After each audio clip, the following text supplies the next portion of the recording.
welcome back to Serious Talk. And today we delve into the mysterious and spine-chilling realm of supernatural.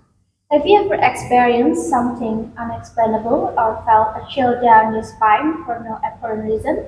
If yes, this episode is for you. I'm Kania, your host, and today we'll be diving into some of the most eerie and fascinating stories with two incredible guests. Let's give a warm welcome to Monica and Farid. Hi Monica and Farid, how are you both feeling? Hi Kanya, I'm doing great. Though I have to say, talking about supernatural experience always gets my heart racing. It is a mix of excitement and fear, but I'm ready to share my stories. Hi Kania, I'm doing well, but I'll be honest. Revisiting these experiences make me a little uneasy. I always wonder if discussing them might somehow invite them back into my life. I understand that, Farid. It's not easy to relax on uncertain experiences, but I truly appreciate you for both for being here to share your stories. Our listeners are in a thrilling ride. Before we jump into the details, let's start by getting to know you both a little better. Monica, can you tell us a bit about yourself? Of course, I'm Monica, and you could say I am an accidental magnet for supernatural experience. I never seek them out, they just seems to find me. My earliest memory of something unexplainable happened when I was just a toddler, and it's been a recurring theme in my life ever since. That's fascinating, Monica. It's almost like this experience has changed your perspective in life. I'm curious to hear more about that later. How about you, Farid? What's your background when it comes to supernatural? Well, unlike Monica, I've always been more of a scared observer. Growing up, my family was very open about sharing ghost stories, which terrified me as a kid. But as I grew older, I began experiencing strange, like object moving on their own, hearing explainable noises, and it forced me to control those fears. I won't say I'm comfortable with the supernatural, but I've learned how to handle it. It's interesting to hear how different your approaches are to the same phenomenon. Monica seems more open and accepting, while you are cautious and maybe a little skeptical. I think this dynamic will give our listener a balanced perspective. Before we dive into the stories, I want to ask, have either of you ever struggled with lingering fear or trauma after your experiences, and how did you manage it? Oh, absolutely. There have been times where certain memories stuck with me for years. I would replay the events in my head, questioning what I saw or felt. It wasn't easy to move on, but my dad played a huge role in helping me cope. He has this calm and reassuring way of addressing things like treating the supernatural as a part of life rather than something to fear. That mindset really helped me manage my fear over time. For me, it's more about trying to stay logical. Whenever something unexplainable happens, my first instinct is to panic. But over time, I've learned to pause, take a deep breath, and think it through. I also talk to my mom about it.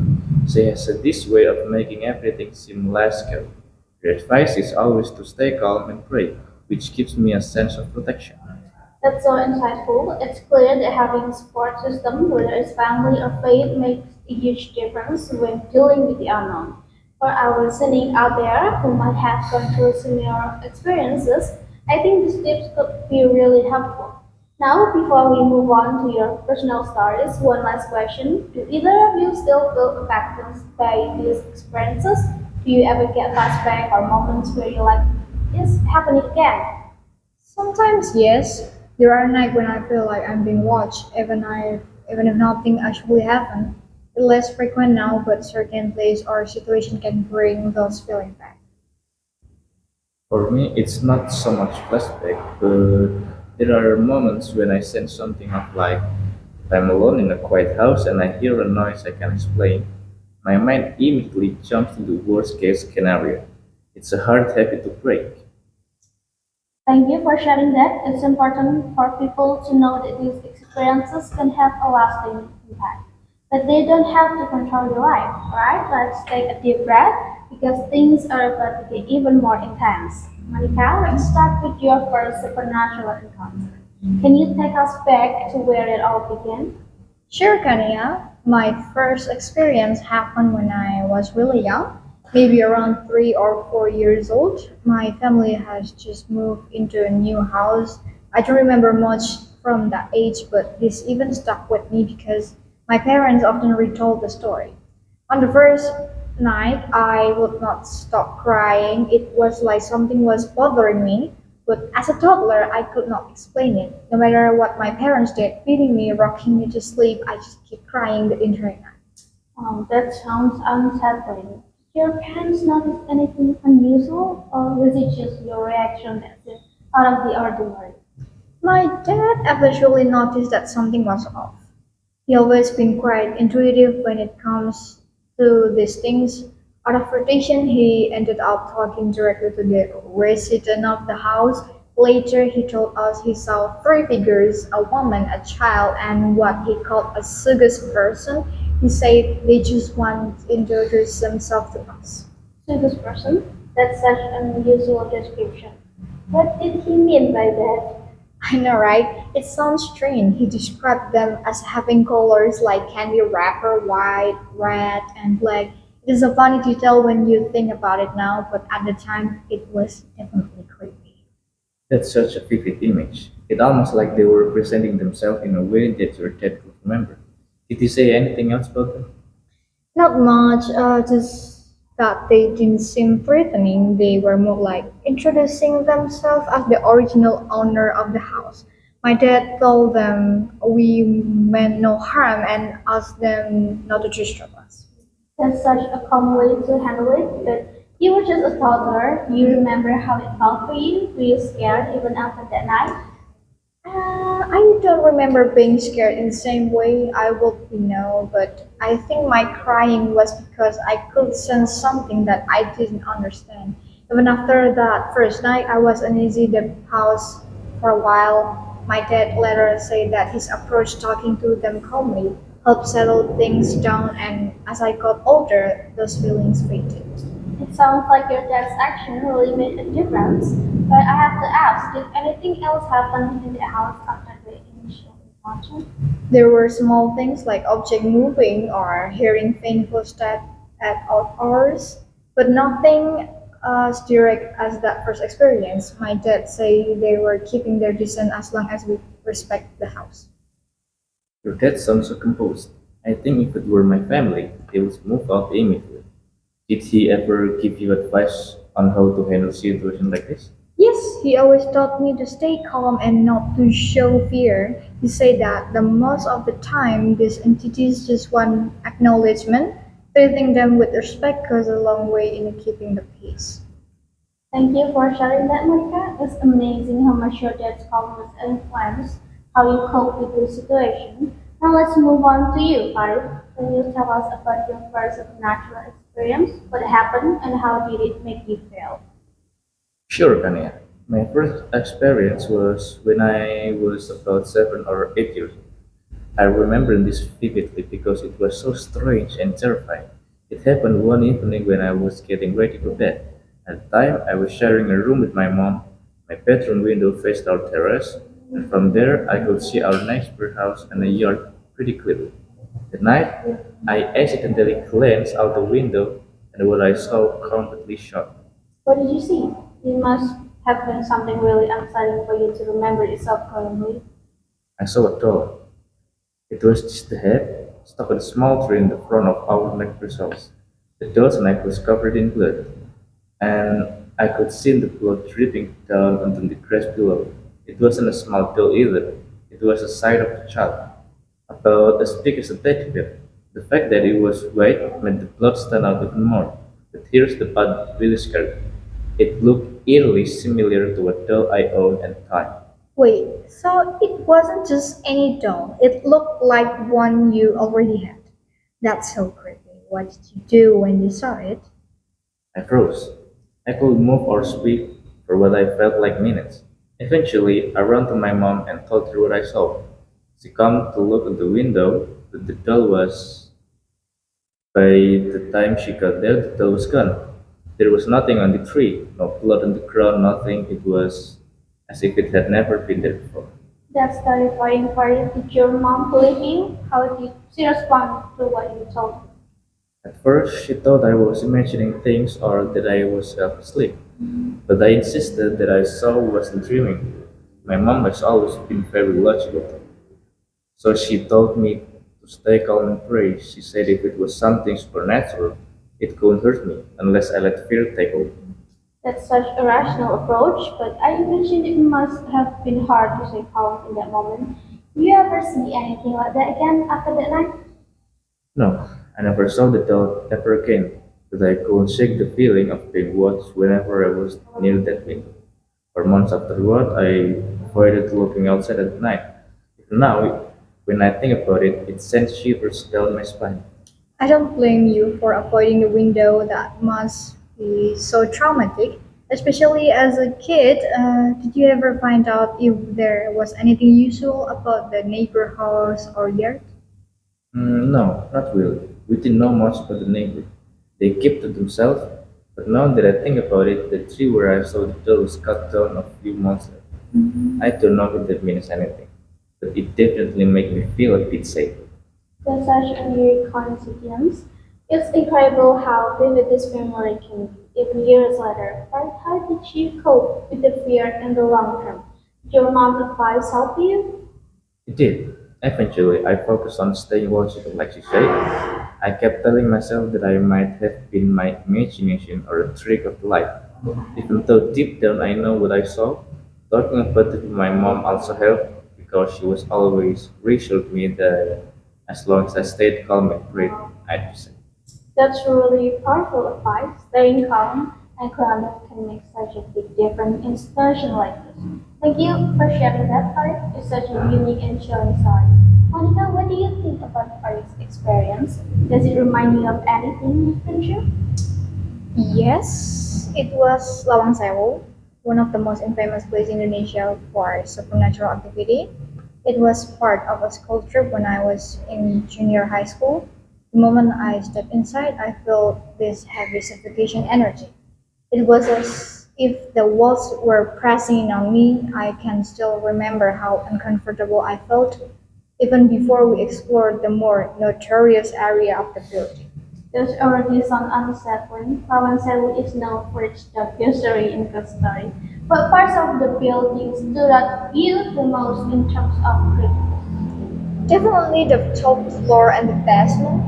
The top floor had these narrow hallways with dim lighting and the air felt thick, like it was hard to breathe, but the basement was on another level. I didn't even dare to go all the way in because the energy there was overwhelming. It was freezing cold even though it was a hot day and I kept feeling like someone was watching me. I feel stories about the basement of Langsel being one of the most haunted places in Indonesia. Isn't that where they say prisoners were tortured during the war? Exactly. Our tour guide told us about the story of the building, how it was used as a prison during the Japanese occupation. They said the basement was where a lot of tragic events happened. Knowing that made the place feel even heavier, like the walls were holding onto all that pain and suffering. Did you or your friend experience anything directly while you were there, or was it more about the overall atmosphere? It was mostly the atmosphere, at least for me, but some of my friends say that they felt dizzy or like they were being watched, especially in the darker area of the building.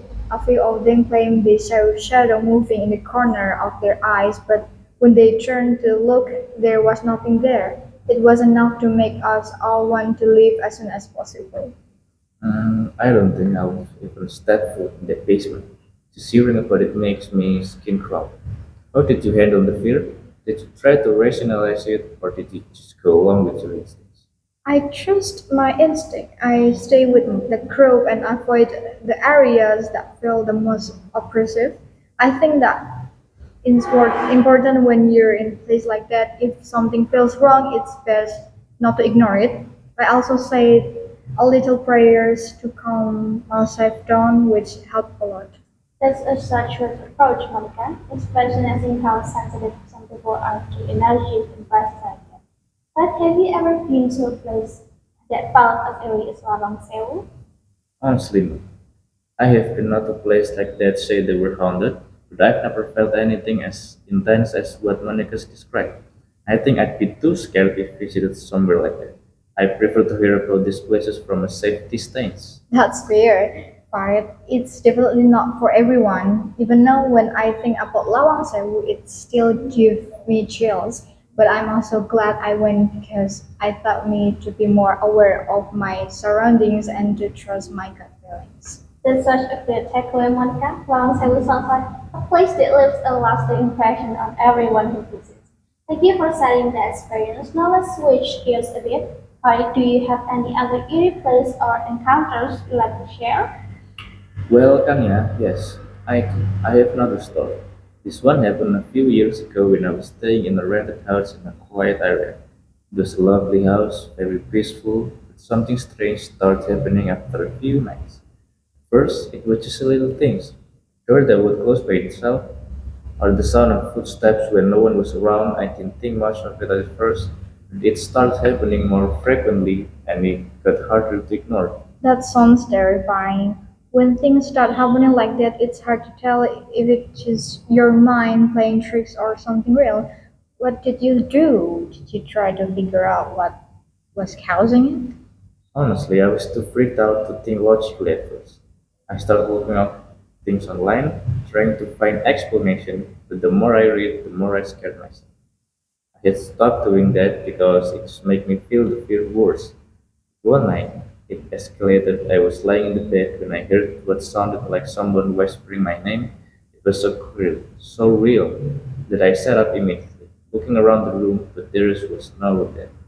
That sounds like something straight out of a horror movie. How did you even react when you hear that? I'll be honest, man. I froze. My heart was pumping, and I was too scared to move. I didn't want to get up or go look around the house. But at the same time, I couldn't just lie there. Eventually, I gathered up enough courage to get out and check out the house. I turned on the lights and looked every room, but there was nothing, no sign of anyone. Still, I couldn't shake the feelings that something was watching. That must be an awful feeling. So after that, did you do anything differently? I mean, did you try to figure out if there was an explanation, or did you just try to live with it? At that point, I was definitely on edge, but I didn't want to let the fear control me. I decided to talk to a friend who's into this kind of stuff. He told me that in some cultures it believed that spirits sometimes try to communicate through the whispers, especially when they are trying to get your attention.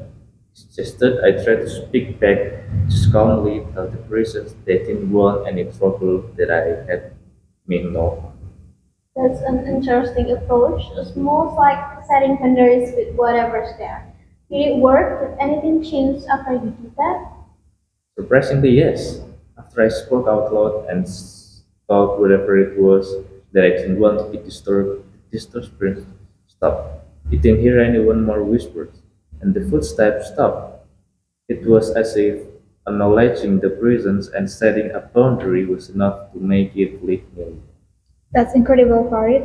It's almost like giving the spirit a sense of respect and telling it what that you're not scared anymore. Kind of like finding peace between two worlds. And glad it worked out for you. That's such a powerful story for it. It seems like being calm and logical while also acknowledging what's happening can sometimes help deal with this situation. I'm sure the listener will find that really helpful, especially if they ever find themselves in a similar situation. Did you ever feel scared again after that, or did you feel more in control of your fear? I definitely felt more in control. The experience helped me realize that the fear is often what gives this encounter power. Once I stopped panicking and started thinking clearly, it was easier to face whatever was going on. I also made sure to cleanse the space and pray just to be safe. That's really good advice. Fear can be so overwhelming, but once you take charge and stay calm, you can manage it a lot better. It is all about regaining control over your own space and energy. Absolutely. And it's a reminder that even in the face of something supernatural, we don't have to be helpless. Thank you so much for sharing the experience, Parts. It's amazing how you were able to handle this situation with logic and calmness. I think it really showed the importance of staying grounded in moments of fear. Thank you, Kanya. I hope sharing this helps someone out there who might be going through some similar. Wow, what an incredible conversation we had tonight. Monica and Farid, thank you so much for sharing your supernatural experiences with us. It's clear that both of you have faced some spine-chilling moments, but I'm especially grateful for the wisdom you share on how to handle the situation. And before we wrap up tonight's episode, I want to ask both of you one final question. What advice would you give to someone who might be going through similar experiences, whether it's hearing whispering, seeing things, or feeling watched? How can they best manage their fear or the trauma of these encounters? Well, Kania, I think the most important thing is to listen to your instinct. If something feels wrong, don't ignore it, but don't let it consume you with fear either. It is easy to feel overwhelmed, but grounding yourself can really help. For me, prayer or spiritual practices always help bring peace. If you feel something isn't right, try to find a way to protect yourself. Whether that through prayers, rituals, or just settling clear boundaries with whatever presence is around you. I totally agree with Monica. Also, one thing I've learned is not to panic. That's the worst thing you can do because it feeds into the fear. Stay calm, take a deep breath, and think logically. Sometimes these experiences are just misunderstood or misinterpreted. But by staying grounded and thinking logically, you can regain control of the situation. And remember, it's okay to talk to someone about what you're going through, whether it's a family member, a friend, or even a professional. You're not alone. Those are such valuable pieces of advice. Stay calm, trust your instinct, and don't be afraid to seek support if needed. I think this really highlights the importance of mental strength and peace of mind when dealing with the supernatural. Now, as we close, let me remind our listener that even though there may be moments in life where we encounter the unknown or the unexplained, we have the power to face them with courage and wisdom. We are never powerless in this situation. We live in a world full of mystery, but we can control how we respond to it. Exactly, Kanya. Life may be full of surprise, but facing those challenges with the right mindset is what matters the most. And remember, the unknown doesn't have to be something to fear. It can also be something that teaches us valuable lessons about ourselves. And even if something supernatural does happen, we can learn how to live with it. We may not have all the answers, but we can always find a way to stay calm and not let it take control of our lives. Thank you again, Monica and Farid, for your amazing insight and for opening up about your experiences. And to our listener, thank you for joining us tonight. We hope you find this episode both spooky and insightful. If you ever find yourself facing the unknown, remember that you're not alone and there are ways to handle it. Stay curious, stay safe, and keep your minds open. Even when the world seems a little mysterious, this has been Serious Talk with Kania, signing off until next time. Thank you.